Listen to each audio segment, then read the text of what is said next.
শ্ৰেণীৰ ছাত্ৰ ছাত্ৰীসকল, আমি আগৰ পাঠটোত চিম্পুল প্ৰেজেণ্ট টেন্স ভাৰ্ব ডু, সেই ডু ভাৰ্বত আমি চিম্পুল প্ৰেজেণ্ট টেন্সৰ কনজুগেশ্যন কৰিছিলোঁ। কনজুগেশ্যন এইটো কাৰণে লাগে, কনজুগেশ্যনখন যেতিয়া আমি পাৰোঁ তেতিয়া আমি এটা বাক্য কোন টেন্সত আছে সেই কথাটো ক'ব পাৰোঁ, আৰু দ্বিতীয়তে আমি বাক্য এটা লিখিব পাৰোঁ। এতিয়া চিম্পুল প্ৰেজেণ্ট টেন্সৰ কনজুগেশ্যনত আমি পাইছিলোঁ আই ডু, ডু ভাৰ্বত I do, we do, you do, he she it does. এইটোৱেই ডাঙৰ মনত ৰাখিবলগীয়া পইণ্ট যে চিম্পুল প্ৰেজেণ্ট টেন্সত third person I, we, you তাৰ বাহিৰে পৃথিৱীৰ প্ৰতিটো বস্তুৱেই থাৰ্ড পাৰ্চন তৃতীয় পুৰুষ, আৰু সেই তৃতীয় পুৰুষৰ লগত ভাৰ্বত সদায় ই এছ যোগ হয়, এছ বা ই এছ যোগ হয়, আৰু বাকীখিনি একেই থাকে দে ডু। এতিয়া আমি ডু ভাৰ্বত কৰিলোঁ, আমি যদি গ' ভাৰ্বত কৰোঁ কি হ'ব? আই গ', উই গ', ইউ গ', হি চি ইট গ'জ, দে গ'। ঠিক তেনেকৈ এইটো চিম্পুল প্ৰেজেণ্ট টেন্সৰ কনজুগেশ্যন গ'ল। মই আগ ধৰি কনজুগেশ্যনখিনি কমপ্লিট কৰি লওঁ। তাৰপিছত আছে চিম্পুল পাষ্ট টেন্সৰ যদি তোমালোকে কনজুগেশ্যন কৰা, সেই একেটা ডু ভাৰ্বতে আমি কি কৰিব লাগিব? ডু ভাৰ্বৰ পাষ্ট ফৰ্মটো ল'ব লাগিব। ডু ভাৰ্বৰ পাষ্ট ফৰ্মটো হ'ল did, do, did, done. Past পাৰ্টিচিপলটো হ'ল ডান। গতিকে চিম্পুল পাষ্ট টেন্সত ডু ভাৰ্বৰ কনজুগেশ্যন কৰিবলৈ হ'লে I did, we did, you did, he she it did, they did. I did মানে মই কৰিছিলোঁ, উই ডিড আমি কৰিছিলোঁ, ইউ ডিড তুমি কৰিছিলা, ইউ ডিড তোমালোকে কৰিছিলা, আৰু সি তাই বা ই কৰিছিল আৰু সিহঁতে কৰিছিল। ডু ভাৰ্বৰ চিম্পুল পাষ্ট টেন্সৰ কনজুগেশ্যন কৰিবলৈ হ'লে সদায় ভাৰ্বটোৰ পাষ্ট ফৰ্মটোলৈ আমি যাব লাগিব। ঠিক তেনেকৈ ডুৰ সলনি যদি বেলেগ ভাৰ্ব লোৱা, যিকোনো ভাৰ্ব ল'লেই আমি কি কৰিব লাগিব? ভাৰ্বটোৰ পাষ্ট ফৰ্মটোলৈ আমি যাব লাগিব। তাৰ কাৰণে ভাৰ্বৰ লিষ্ট কিন্তু মুখস্থ থাকিব লাগিব। তাৰপিছত চিম্পুল ফিউচাৰ টেন্সত আকৌ কি হয়? যিটো কাম আগলৈ আমি কৰিম সেইটোৱে চিম্পুল ফিউচাৰ টেন্স, তোমালোকে চবেই জানা। গতিকে তাত কি হয়? সেই একেটা ডু ভাৰ্বৰে যদি কৰোঁ, I shall do, we shall do, মানে আমি কৰিম, কৰা নাই এতিয়ালৈকে, আমি কৰিম বা মই কৰিম। ইউ উইল ডু, উইলটোৱে সাধাৰণতে ব মিনিং কৰে, ব বুজায়, আৰু শ্বেলটোৱে ম বুজায়। ইউ উইল ডু তোমালোকে কৰিবা। হি চি ইট উইল ডু, সি কৰিব, তাই কৰিব বা ই কৰিব, এইটোৱে কৰিব আৰু সিহঁতে কৰিব, দে উইল ডু। এয়া হ'ল তিনিটা চিম্পুল প্ৰেজেণ্ট, চিম্পুল পাষ্ট আৰু চিম্পুল ফিউচাৰ টেন্সৰ কনজুগেশ্যন। মই ভাৰ্বটো একেটা ভাৰ্বেই বুজাৰ সুবিধাৰ কাৰণে দিছোঁ। তোমালোকে এটা কথা মন কৰিবা, প্ৰতিখন কনজুগেশ্যনেই চাৰিখন কনজুগেশ্যন যদি যিকোনো এটা টেন্সৰ মাত্ৰ চাৰিখন কনজুগেশ্যন যদি মনত থাকে, বাকীখিনি তোমালোকে কৰি পেলাব পাৰিবা, একো সমস্যা নহয়। ঠিক তেনেকৈ মই উদাহৰণ কৈছোঁ, ধৰি লোৱা প্ৰেজেণ্ট কণ্টিনিউৱাছ বুলি কোৱাৰ লগে লগে সদায় ভাৰ্বত আই এন জি এটা যোগ হয়। যিকোনো ভাৰ্বৰ কণ্টিনিউৱাছ ফৰ্মটোত আই এন জি এটা যোগ হয় ভাৰ্বৰ লগত। Main verb plus I N G, ধৰি লোৱা go' plus I N G going, come plus I N G coming, eat plus I N G eating, dance plus I N G dancing. গতিকে সদায় ভাৰ্বৰ লগত আই এন জি এটা যোগ হয়। ইয়াত ধৰি লওক গ' ভাৰ্বত দিছিলোঁ মই I am going, we are going, you are going, he she it is going, they are going. এইটো প্ৰেজেণ্ট কণ্টিনিউৱাছ বুলি ক'লে ভাৰ্বত সদায় আই এন জি যোগ হয়, এই কথাটো সদায় মনত ৰাখিবা। আৰু তাৰ আগত বি ভাৰ্বৰ ৰূপ এম, ইজ, আৰ এইকেইটা বহে। ঠিক তেনেকৈ পাষ্ট কণ্টিনিউৱাছ বুলি ক'লে তোমালোকে এম, ইজ, আৰৰ সলনি ৱাজ আৰু ৱেৰ ল'বা, আৰু বাকী ভাৰ্বৰ আই এন জি যোগ হ'ব, একেই বস্তুটো। ধৰি লোৱা আই ৱাজ গ'য়িং, প্ৰেজেণ্ট কণ্টিনিউৱাছত আই এম গ'য়িং হৈছিল, পাষ্ট কণ্টিনিউৱাছত I was going. I was going, we were going. তোমালোকে চবেই জানা ৱেৰটো প্লুৰেল নাম্বাৰৰ লগত হয়, য'ত এটাতকৈ বেছি থাকে, আৰু ৱাজ, এম, ইজ এইবিলাক যেনেকৈ ছিংগুলাৰ লগত হয় তেনেকৈ ৱাজটো ছিংগুলাৰ নাউনৰ লগত হয়। আই ৱাজ গয়িং, মই গৈ আছিলোঁ। অতীজতে মই কিবা এটা কাম কৰি আছিলোঁ, এতিয়া কৰা নাই, আগতে কৰিছিলোঁ। গতিকে আই ৱাজ গয়িং, আই ৱেৰ কেতিয়াও নহয়, আই ৱাজ হয়, কাৰণ আইটো এটা বুজাইছে, ছিংগুলাৰ। ঠিক তেনেকৈ you were going, he she it was going, they were going. এটা কথা মন কৰিলা, মই কৈছোঁ বাৰে বাৰে কৈছোঁ, কণ্টিনিউৱাছ ফৰ্মত সদায় ভাৰ্বৰ লগত আই এন জি যোগ হয়। এতিয়া ফিউচাৰ কণ্টিনিউৱাছত তেনেকৈ I shall be going, we shall be going, you will be going, you will be going, he she it will be going, they will be going. সিহঁত, মই গৈ থাকিম, তাৰমানে এতিয়া নহয়, আগলৈ। ধৰি লোৱা কালিলৈ ঠিক এই সময়তে মই দেলহিলৈ গৈ থাকিম। ভৱিষ্যতে কিবা এটা কাম চলি থাকিব।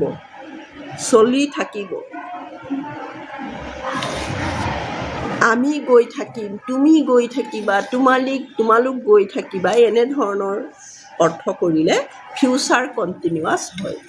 আৰু এটা আটাইতকৈ গুৰুত্বপূৰ্ণ টেন্স আছে, সেইটো হ'ল সাধাৰণতে সেইটো আহি থাকে, সেইটো পাৰফেক্ট টেন্স।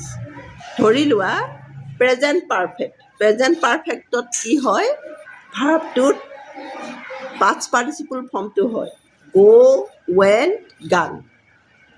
যিকোনো পাৰফেক্ট টেন্সত ভাৰ্বৰ আমি পাষ্ট পাৰ্টিচিপল ফৰ্মটোহে ল'ব পাৰিম। ভাৰ্বৰ ফৰ্ম তিনিটা, প্ৰেজেণ্ট, পাষ্ট পাৰ্টিচিপল। সেই কাষৰ যিটো পাষ্ট পাৰ্টিচিপল, সেই পাষ্ট পাৰ্টিচিপল ৰূপটো আমি যিকোনো পাৰফেক্ট টেন্সত ব্যৱহাৰ কৰিব লাগিব। উদাহৰণ মই দেখুৱাই দিছোঁ, যেনে গ' ভাৰ্বত তোমালোকে যদি প্ৰেজেণ্ট পাৰফেক্ট টেন্সৰ এটা কনজুগেশ্যন কৰা, কি হ'ব, আই হেভ গান, উই হেভ গান, ইউ হেভ গান, হি চি ইট হেজ, তাৰ লগত হেভ নহয়, হেজ গান, দে হেভ গান। এইটো প্ৰেজেণ্ট পাৰফেক্ট। আৰু পাষ্ট পাৰফেক্ট হ'লে একেটাই, মাত্ৰ হেভ আৰু হেজৰ সলনি যিহেতু পাষ্ট পাৰফেক্ট, গতিকে হেড হ'ব, HAD, হেড।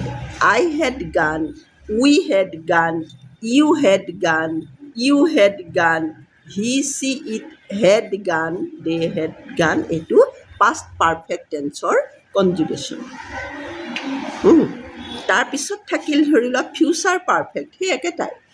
পাৰফেক্ট বুলি ক'লেই মনত ৰাখিবা, সদায় গান পাই আছোঁ আমি, তাৰমানে পাৰফেক্ট টেন্সত সদায় ভাৰ্বৰ পাষ্ট পাৰ্টিচিপল ৰূপটোৱেই হয়। এই কথাটো খুব দৰকাৰী কথা আৰু মনত ৰাখিবলগীয়া কথা। যেনেকৈ চিম্পুল প্ৰেজেণ্ট টেন্সত ভাৰ্বৰ লগত ES যোগ হয়, যেনেকৈ কণ্টিনিউৱাছ বুলি ক'লে ING যোগ হয়, তেনেকৈ যিকোনো পাৰফেক্ট টেন্সত ভাৰ্বটোৰ পাষ্ট পাৰ্টিচিপল ৰূপটোহে আমি লিখিব পাৰোঁ। ফিউচাৰ পাৰফেক্টত কি হ'ব, I shall have gone, we shall have gone, you will have gone। তাৰপিছত থাকিব he, she, it will have gone আৰু they will have gone। সেইটো হ'ল ফিউচাৰ পাৰফেক্ট টেন্সৰ কনজুগেশ্যন। আৰু এটা টেন্স কনজুগেশ্যন মাত্ৰ বাকী থাকিল, এটা ভাগ, সেইটো হ'ল ফিউচাৰ পাৰফেক্ট কণ্টিনিউৱাছ টেন্সৰ কনজুগেশ্যন। আকৌ মন কৰিবা, কণ্টিনিউৱাছ বুলি ক'লেই আমি কি দিব লাগিব, ভাৰ্বটোত ING যোগ দিব লাগিব, হয়নে নহয়? Present perfect continuous, I have been going, we have been going বুলি কওঁতে খেলি মেলি নকৰিবা, কাৰণ কণ্টিনিউৱাছ শব্দটো মই ক'লোৱেই, ইয়াত লিখাই আছে present perfect continuous. You have been going, he, she, it has been going, they have been going। Past পাৰফেক্টত সেই হেভ আৰু হেজৰ সলনি হেডটো হয়, had, HAD, had. I had been going, you had been going, he, she, it had been going, they had been going। আৰু একেটা লাষ্টৰটো future perfect continuous. I shall have been going. We shall have been going. You will have been going. You will have been going. He, she, it will have been going. They will have been going. অকণমান মন দিবা, গোটেইখিনি তোমালোকে এটা idea কৰি ল'লে গোটেইখিনি তোমালোকৰ অট'মেটিক মনলৈ আহিব। আৰু কনজুগেশ্যনখিনি যেতিয়া তোমালোকে পাৰিবা, বাকী টেন্স বুজাত তোমালোকৰ অকণোৱেই টান নহয়। ধৰি লোৱা এতিয়া আমি যদি কৰেক্ট টেন্স কিছুমান কৰোঁ, সদায় মনত ৰাখিবা চিম্পুল প্ৰেজেণ্ট টেন্সৰ যদি আমি কৰেক্ট টেন্স কৰোঁ, তেতিয়া কি হয়, হেবিচুৱেল যিবিলাক কাম, অভ্যাসগত কাম, সেইবিলাকত সদায় চিম্পুল প্ৰেজেণ্ট টেন্স আমি লিখোঁ। যেনে ধৰি লোৱা তাই যথেষ্ট কষ্ট কৰে, চি ৱৰ্কছ হাৰ্ড।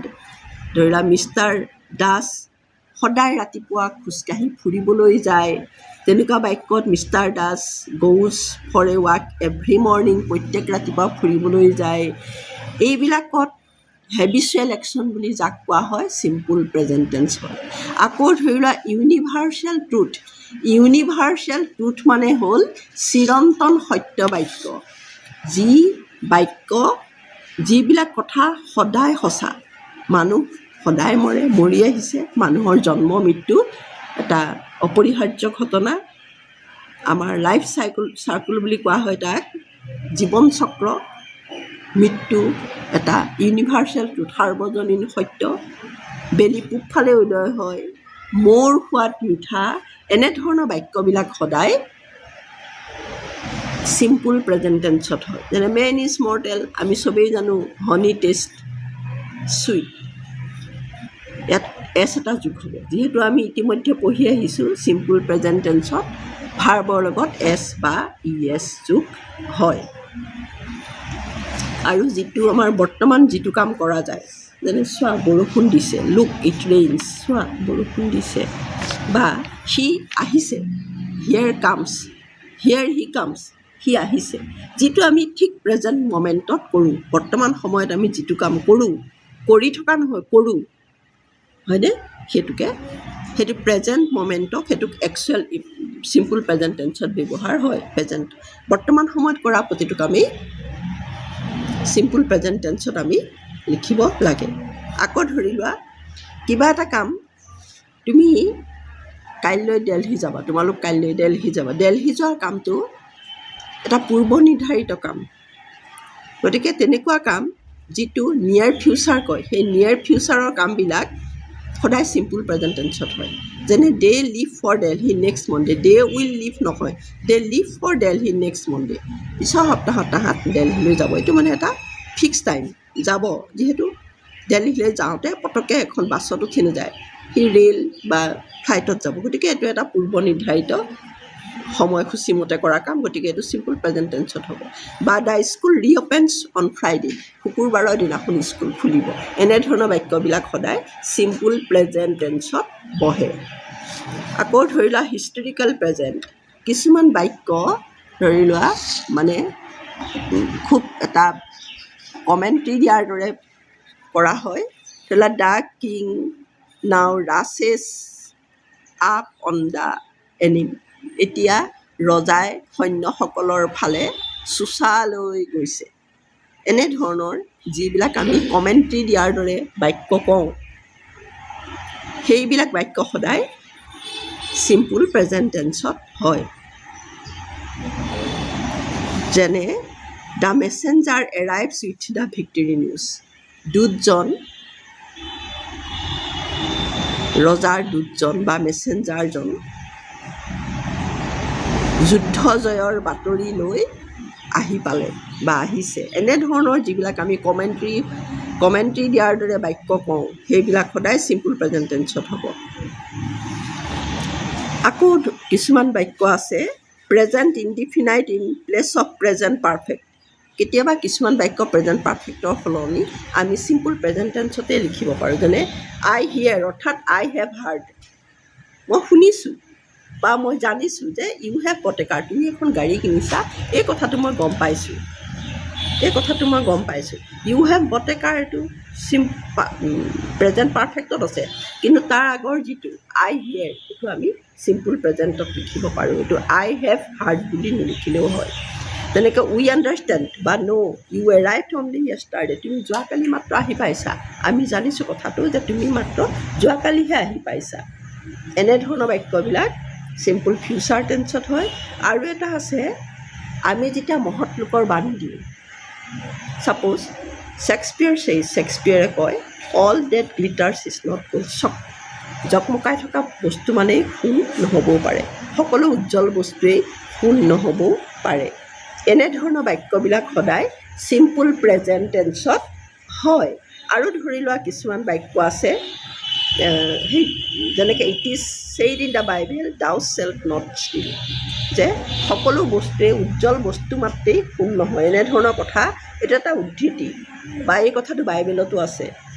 গতিকে এনেধৰণৰ কথাবিলাক সদায় আমি চিম্পুল প্ৰেজেণ্ট টেন্সতহে আমি লিখিব লাগিব, কাৰণ এইবিলাক সদায় সকলো সময়ৰ কাৰণে সত্য। উজ্জ্বল বস্তু মানেই সোণ নহয়, এইটো অকল এদিনৰ সত্য কথা নহয়, সকলো সময়ৰ কাৰণে এইবিলাক আচলতে ইনডাইৰেক্টলি ইউনিভাৰ্চেল ট্ৰুথতে পৰে। কিন্তু তোমালোকে শ্বৰ্ট ফৰ্মত ইমানখিনি কথা মনত নাৰাখিলেও এটা কথা তোমালোকে চাবা, মই খুব চমুকৈ কৈছোঁ, তোমালোকে যেতিয়া এটা বাক্যত always, every day, every morning, every night এনেধৰণৰ এভৰি থকা শব্দবোৰ পাবা, ৰেগুলাৰলি, চিনচিয়াৰলি, অফোন, ইউজুৱেলি, এইবিলাক যেতিয়া তোমালোকে আৰু মাৰ্ক অফ এক্সক্লেমেশ্যন, ভাৱবোধক চিন দেখা পাবা, এনেধৰণৰ বাক্য যেতিয়া তোমালোকে ৱৰ্ড পাবা, অলৱেজ মানে সদায়, এভৰিডে প্ৰত্যেক দিনে, ৰেগুলাৰলি নিয়মীয়াভাৱে, চিনচিয়াৰলি খুব পৰিপাটিকৈ নিয়মীয়া ধৰণে, অফেন প্ৰায়ে, ইউজুৱেলি সাধাৰণতে, এই ধৰণৰ আৰু মাৰ্ক অফ এক্সক্লেমেশ্যন ভাৱবোধক চিন থাকিলে তোমালোকে সেই বাক্যবোৰ সদায় চিম্পুল প্ৰেজেণ্ট টেন্সত লিখিবা।